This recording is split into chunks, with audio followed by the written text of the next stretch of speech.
दोपहर का समय था। हरिहर अपने खेत में हल जोत रहा था। तभी गांव का जमींदार अपने एक व्यक्ति के साथ वहां आ पहुंचा। हरिहर, अब तुम्हें इस खेत में काम करने की कोई जरूरत नहीं है, समझ गए? निकलो यहाँ से। अरे मालिक, क्या हुआ? मुझसे कोई गलती हो गई है क्या? ऐसे आप क्यों निकाल रहे हैं मुझे खेत से? गलती? अरे 3 साल पहले तूने मुझसे जो कर्ज लिया था उसका ब्याज और मूल मिलाकर इतनी रकम हो गई है कि अब तेरे खेत पर मेरा हक बनता है, मेरा। समझ गया? निकल यहाँ से। अरे अरे मालिक मालिक, पिछले कुछ सालों से तो फसल बहुत कम हो रही है। पैसा कहाँ से लेकर आऊं ये भी तो देखिए। अरे मुझे तेरी परेशानियों से कोई मतलब नहीं है। मैं अभी खेत पर कब्जा नहीं कर रहा हूँ, पर तुझे यहाँ खेती करने की इजाजत भी नहीं दूंगा। जा, मेरा पैसा चुकता कर और अपना खेत अपने नाम कर। समझ गया? जमींदार अपने व्यक्ति के साथ क्रूरता से मुस्कुराता हुआ वहां से चला गया। हरिहर निराश होकर हल वहीं छोड़ घर लौट आया। हरिहर की पत्नी ललिता और बेटी तुलसी दरवाजे पर उसकी राह देख रही थीं। हरिहर अंदर आ गया। उसके चेहरे पर चिंता और आंखों में आंसू थे। क्या हुआ पिताजी? आप इतने उदास क्यों हैं? जमींदार ने मुझे खेत से निकाल दिया तुलसी। अब उसे ब्याज समेत पूरा पैसा चाहिए, और वो भी जल्दी से जल्दी। तब वो मुझे खेत पर घुसने देगा, पैर रखने देगा। बताओ भला। अब क्या होगा? हम तो भूखे मर जाएंगे। नहीं माँ, चिंता मत करो।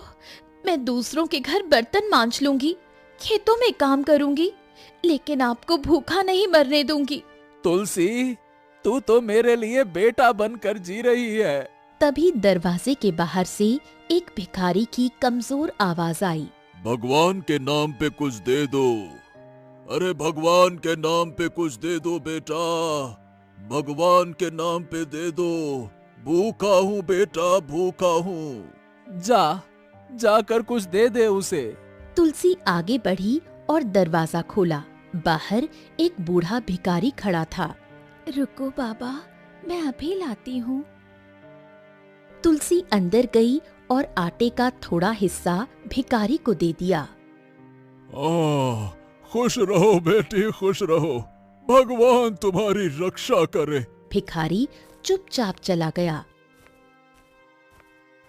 हरिहर ने खिड़की से देखा।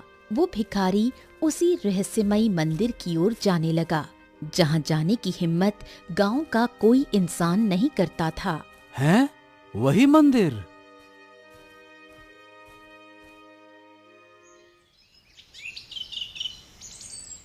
अगली सुबह तुलसी खेत में घास काट रही थी। उसकी आंखों में थकान थी, लेकिन हाथों में मजबूती थी। पास ही कुछ औरतें बातें कर रही थीं। बेचारी तुलसी इतनी छोटी उम्र में बर्तन मांजने और खेतों में काम करने लगी है। हाय हाय, क्या करे, पिता का कर्ज चुकाना है। औरत होकर भी बेटे की तरह जिम्मेदारी उठा रही है। तुलसी ने उनकी बातें सुनी, पर नजरें झुकाए अपना काम करती रही। कुछ दिन ऐसे ही बीत गए। एक दिन हरिहर गांव के चौपाल पर बैठा था। आंखों में उदासी थी।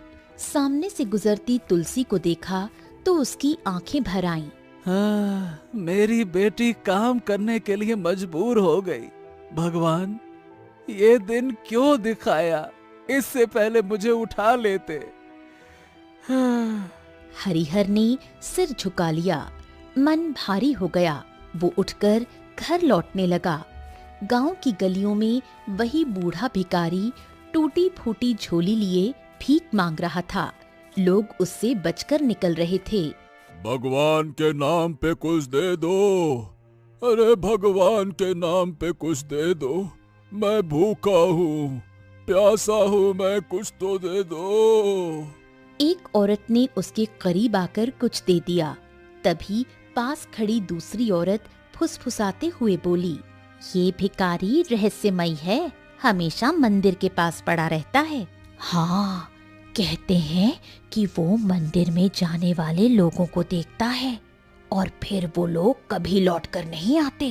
कहते हैं रात को मंदिर से अजीब आवाजें आती हैं, वहाँ जाना मौत को न्योता देना है। भिखारी चुपचाप आगे बढ़ गया। लोग उसे रहस्यमयी नजरों से देखते रहे।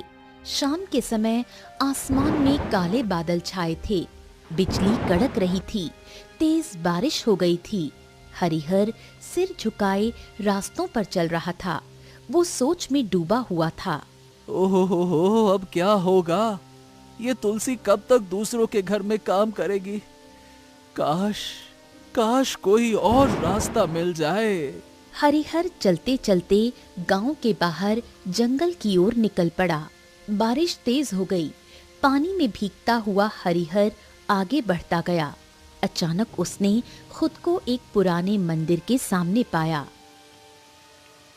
अरे, ये तो प्राचीन मंदिर है। यहाँ तो कोई नहीं आता। हरिहर ने मंदिर का खुला दरवाजा देखा। अंदर से हल्की रोशनी झलक रही थी। हरिहर बारिश से बचने के लिए भीतर चला गया। मंदिर के अंदर सन्नाटा था। हरिहर ने चारों ओर देखा। अचानक उसकी नजर सामने पड़ी सोने की मुद्राओं पर पड़ी। वो चमचमा रही थी। हाँ,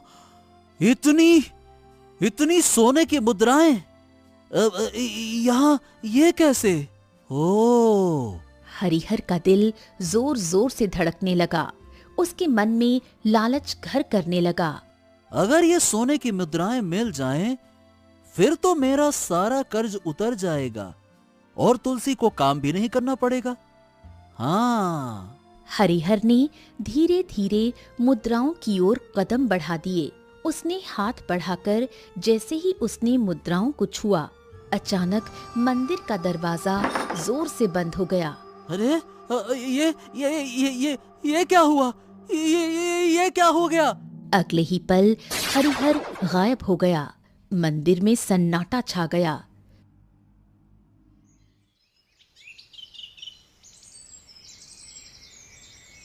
कुछ दिन बीत गए। हरिहर का कोई पता नहीं चला। तुलसी और उसकी माँ चिंता में डूब गईं। कहाँ चले गए तुम? माँ, मैं पिताजी को ढूंढ कर लाऊंगी। नहीं बेटी, गांव के लोग बता रहे थे कि उन्हें प्राचीन मंदिर की ओर जाते देखा गया था, और तू तो जानती है कि कोई भी उस मंदिर से वापस नहीं लौटा। वहां जाना खतरनाक है। माँ, मैं बेटी हूँ, लेकिन मैं बेटा बनकर दिखाऊंगी। मैं पिताजी को जरूर वापस लेकर आऊंगी।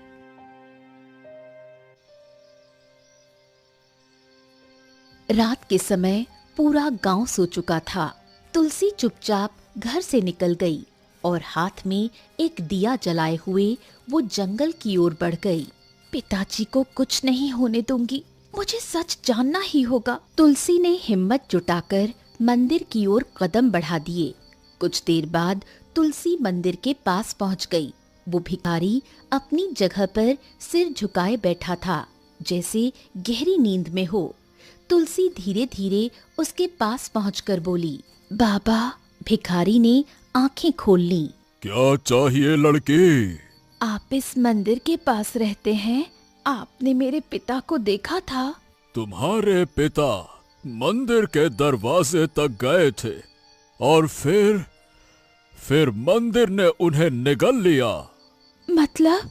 जो इस मंदिर के रहस्य को नहीं जानता, वो इसमें जाने के बाद लौट कर नहीं आता। तुलसी के रोंगटे खड़े हो गए। मुझे सब कुछ बताइए। अगर जानना चाहती हो तो कीमत चुकानी होगी। जो भी कीमत हो मैं चुकाऊंगी। भिखारी रहस्यमय तरीके से मुस्कुराते हुए बोला। हाँ, यहाँ से चली जाओ लड़की। सच तो यह है कि मैं तुम्हें चाहकर भी कुछ नहीं बता सकता। अगर मैं तुम्हें कुछ भी बताने का प्रयास करूंगा तो जलकर भस्म हो जाऊंगा। तुम्हें अगर रहस्य का पता लगाना ही है तो स्वयं इस मंदिर के अंदर जाना होगा, और इस मंदिर के अंदर जो भी जाता है वो या तो वापस नहीं आता, और अगर आता है तो शायद कुछ और ही बनकर आता है। और बनकर आता है से आपका क्या मतलब है?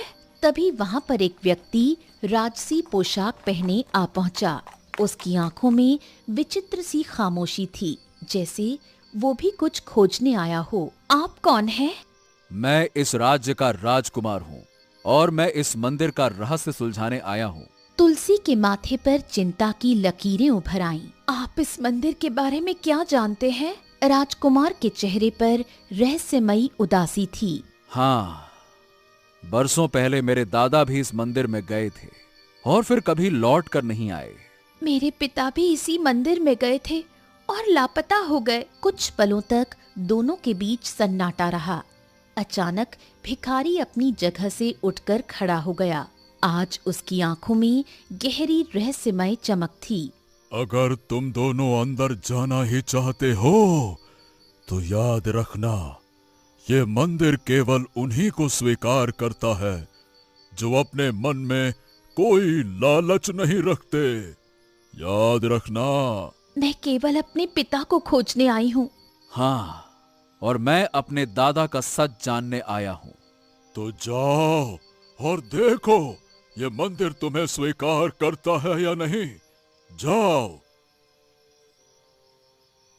तुलसी और राजकुमार धीरे धीरे मंदिर की सीढ़ियां चढ़ने लगे।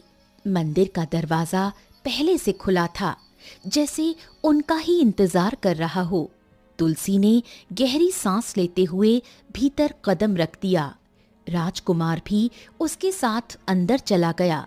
जैसे ही वो दोनों अंदर गए, उन्होंने मंदिर के अंदर स्वयं को एक तहखाने के अंदर पाया, जहां पर विशाल स्वर्ण मुद्राओं का ढेर लगा हुआ था।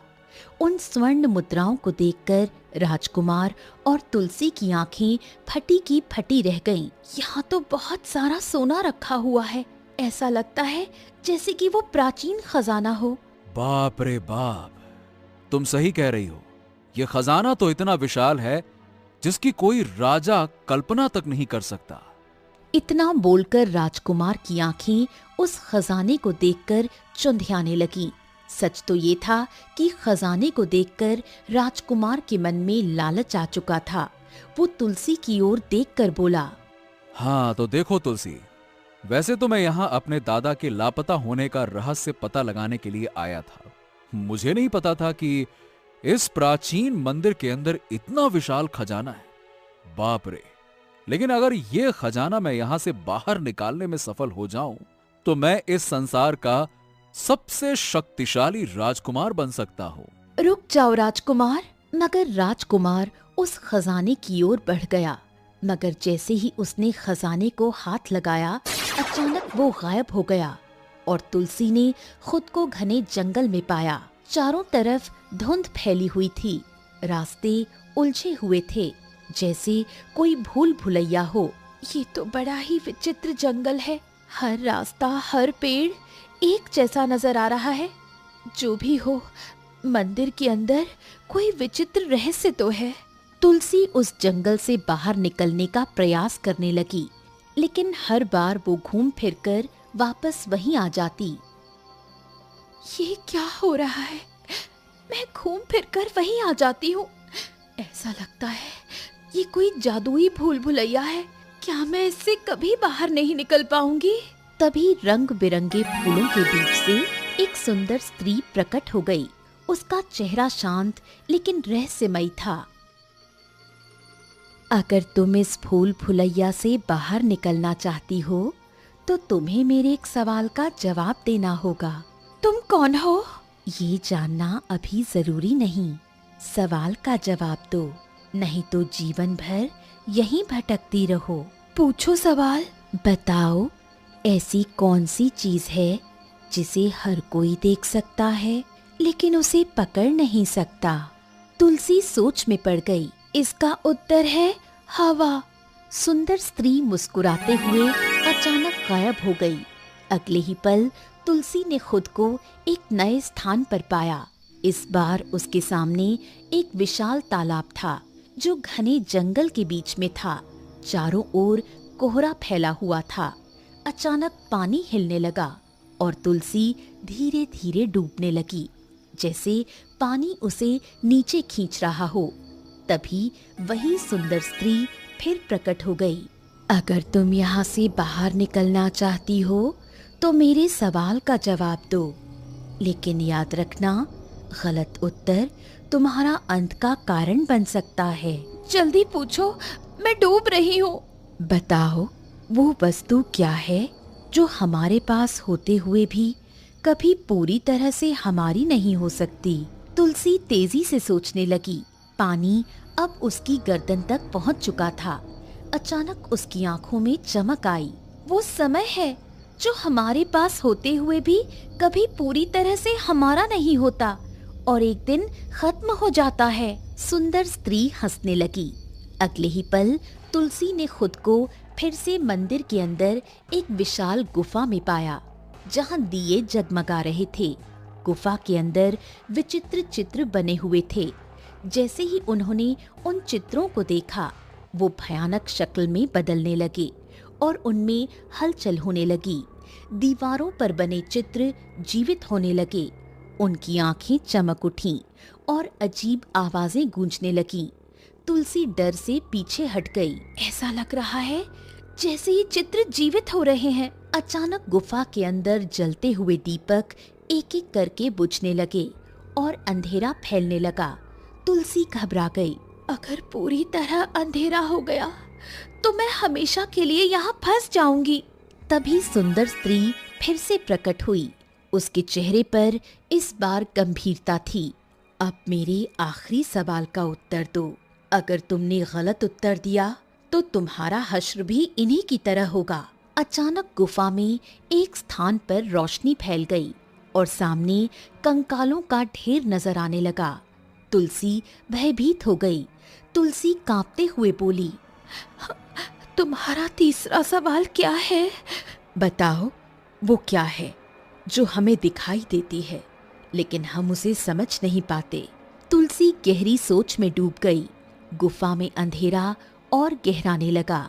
हवा सर्द हो गई। वो नफरत, क्रोध, ईर्ष्या जो हमें दिखाई तो देती है लेकिन हम उसे कभी समझ नहीं पाते और जानबूझकर अनदेखा करते हैं। सुंदर स्त्री जोर से हंसने लगी। अगले ही पल गुफा का वातावरण सामान्य हो गया। कंकाल गायब हो गए और तुलसी ने खुद को मंदिर के बगीचे में खड़ा पाया। तुलसी आश्चर्य से उस सुंदर प्राचीन मंदिर के अंदर स्थित उस सुंदर बगीचे को देखने लगी। तभी वही सुंदर स्त्री प्रकट हो गई और रहस्यमयी अंदाज में तुलसी की ओर देखकर बोली, अगर तुम भी राजकुमार की तरह लालच में आकर खजाने की किसी भी मुद्रा को स्पर्श कर लेती तो विश्वास करो, तुम इस मंदिर से कभी बाहर नहीं निकल पाती, और अगर बाहर निकल भी पाती तो अपनी असली सूरत में नहीं निकल पाती और हमेशा इस मंदिर की अंधेरी गलियों में भटकती रहती। आखिर कौन हो तुम? मैं इस प्राचीन मंदिर की रक्षा करने वाली देवी हूँ। इस मंदिर के अंदर एक विचित्रता है। जब भी कोई व्यक्ति जिसके मन में थोड़ा सा भी लालच भरा होता है, वो जब इस मंदिर के पास से गुजरता है तो वो खुद ब खुद इसके अंदर खिंचा चला आता है और फिर ये मंदिर लालची लोगों को निगल जाता है। हमें किसी का लालच नहीं, मुझे मेरे पिता वापस चाहिए। तुम्हारे पिता एक लालची थे? नहीं, मेरे पिता लालची नहीं थे, बस कर्ज में फंसे हुए थे। हो सकता है कि उन्होंने इस मंदिर के अंदर खजाना देखा हो और उनके मन में कर्ज से मुक्ति का कोई मार्ग समझ में आ गया हो। वो तो बेचारे एक साधारण किसान हैं।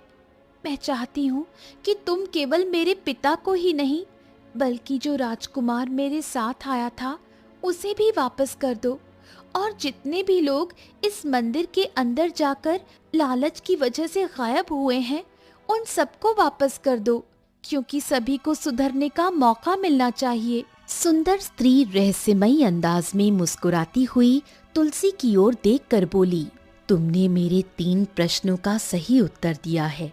तुम पहली मानव हो जो सवालों के सही जवाब देने में सफल हुई हो, इसलिए तुम्हारे पिता तुम्हें जरूर मिलेंगे और मैं केवल तुम्हारी वजह से उन सब लोगों को आजाद कर रही हूँ जो अपने लालच की वजह से यहाँ पर फंसे हुए हैं।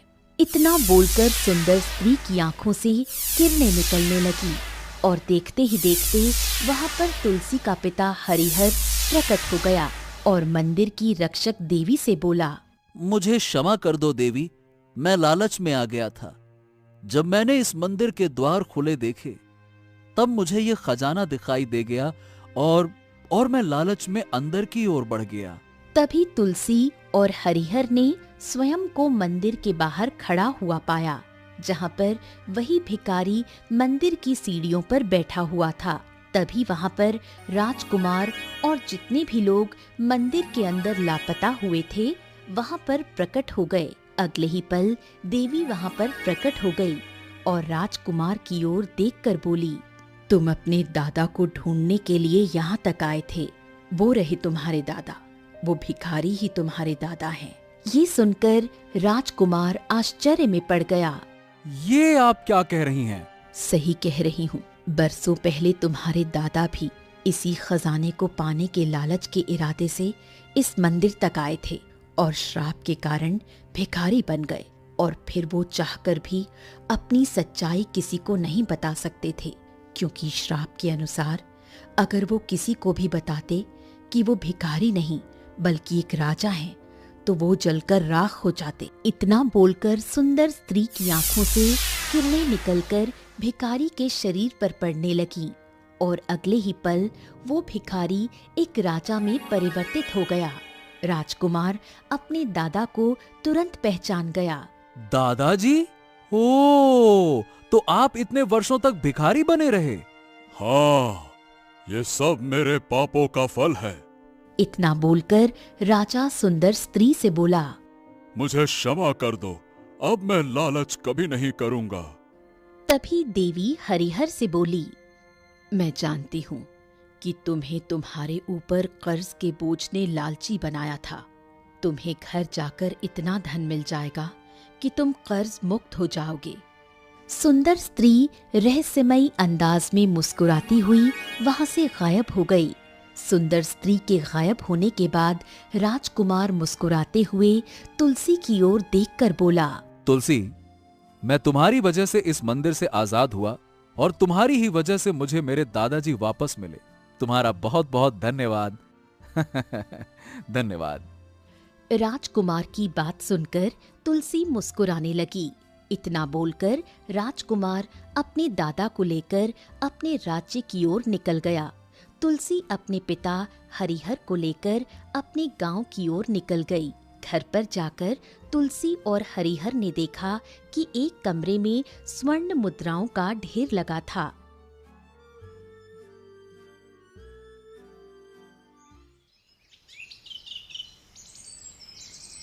अगले दिन हरिहर ने जमींदार का कर्ज चुका दिया और अपने खेत पर फिर से खेती करने लगा।